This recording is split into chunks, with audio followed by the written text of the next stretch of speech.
Kami dari kelompok 17 akan membahas mengenai peranan penyakit pulpa, periapikal, periodontal terhadap penyakit kardiovaskuler. Teman-teman tahu nggak sih kalau penyakit pulpa, periapikal, dan periodontal itu dapat berpengaruh terhadap penyakit kardiovaskuler? Hah? Masa sih penyakit dari rongga mulut bisa berperan pada penyakit di kardiovaskuler?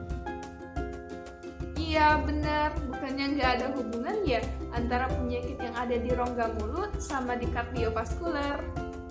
Pertama-tama kita akan membahas mengenai pengertian dari penyakit pulpa, penyakit periapikal, dan juga penyakit periodontal.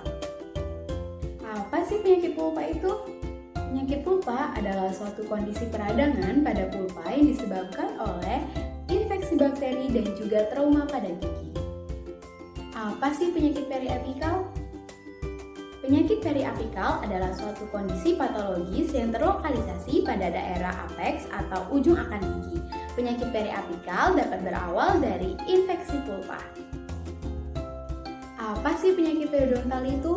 Penyakit periodontal adalah suatu kelainan pada jaringan periodontal karena adanya infeksi bakteri yang ditandai dengan inflamasi yang menetap, kerusakan jaringan ikat, dan juga destruksi tulang alveolar. Lalu, bagaimana sih penyebaran infeksi periodontal ke sirkulasi sistemik? Ada 3 cara infeksi periodontal menyebar ke sirkulasi sistemik. Yang pertama yaitu metastatic infection. Metastatic infection adalah penyebaran bakteri penyebab infeksi periodontal ke sirkulasi darah yang menyebabkan bakteremia. Kedua yaitu metastatic injury. Metastatic injury terkait dengan penyebaran toksin bakteri ke sirkulasi sistemik yang akan menginduksi respon inflamasi sistemik. Yang ketiga yaitu metastatic inflammation. Antigen periodontal yang menyebar ke sirkulasi darah dapat bereaksi dengan antibodi membentuk kompleks imun. Lantas, apa saja sih penyakit pada kardiovaskuler yang berhubungan dengan infeksi pulpa, periapikal, dan periodontal? Pada video ini kami membahas 3 penyakit. Yang pertama, atherosclerotic vascular disease, yang kedua, hipertensi, dan yang ketiga adalah stroke.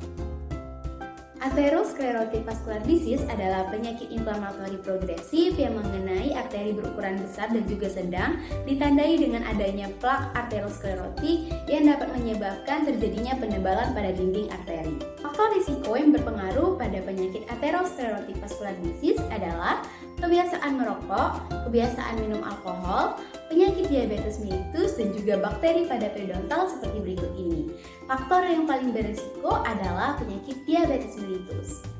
Adapun patogenesis dari terjadinya penyakit atherosclerotic vascular disease yang disebabkan atau dipengaruhi dari penyakit periodontal.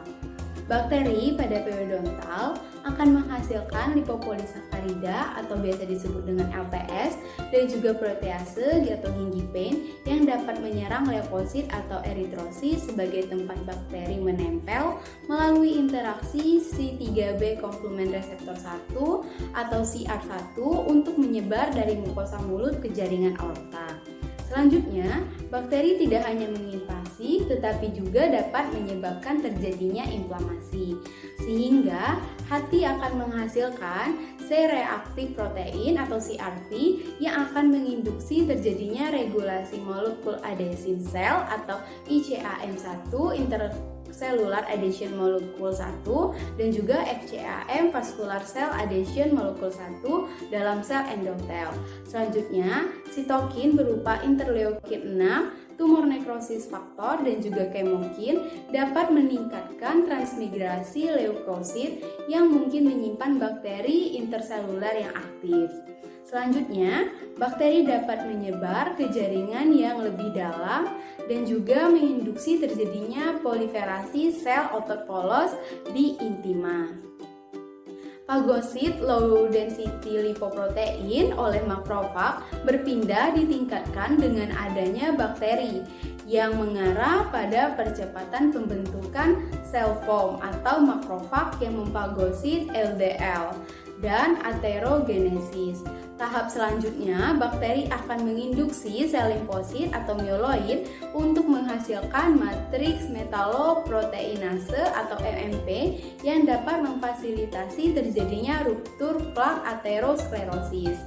Selanjutnya, bakteri akan menginduksi terjadinya agregasi protein secara langsung atau melalui induksi autoantibodi sehingga dapat menyebabkan oklusi pembuluh darah trombik. Hal inilah yang dapat menyebabkan terjadinya aterosklerosis. Hipertensi atau yang biasa kita kenal dengan tekanan darah tinggi merupakan peningkatan tekanan darah sistolik lebih dari 140 mm merkuri dan tekanan darah diastolik lebih dari 90 mm merkuri pada 2 kali pengukuran dengan selang waktu 5 menit dalam keadaan tenang.